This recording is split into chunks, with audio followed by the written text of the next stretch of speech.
ఈ రోజు మనకు మళ్ళీ ప్రత్యేక హోదా రావాలి అంటే అది ఒక్క కాంగ్రెస్ పార్టీ వల్ల మాత్రమే సాధ్యం.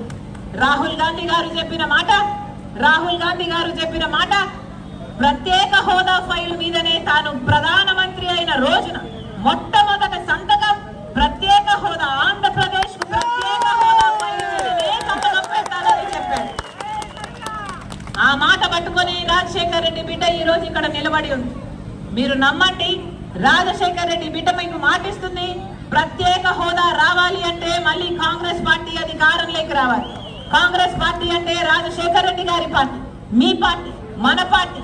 రాజశేఖర్ రెడ్డి గారి సంక్షేమ పాలన అందించిన పార్టీ కాంగ్రెస్ పార్టీ. మళ్ళొక్కసారి అవకాశం ఇవ్వండి, మళ్ళొక్కసారి కాంగ్రెస్ పార్టీని ఆదరించండి. మళ్ళీ మనకు ప్రత్యేక హోదా కావాలన్నా, పోలవరం ప్రాజెక్ట్ సాధ్యం కావాలన్నా, రాజధాని రావాలన్నా, మనకు ఏ మేలు జరగాలన్నా, మన బిడ్డలకు ఉద్యోగాలు రావాలన్నా, రైతులకు రుణమాఫీ జరగాలన్నా, పేదలకు ఇల్లులు కట్టాలన్నా, ఇవన్నీ జరిగినాయి కాంగ్రెస్ పార్టీ వల్ల, రాజశేఖర్ రెడ్డి గారి కాంగ్రెస్ పార్టీ. మరొక్కసారి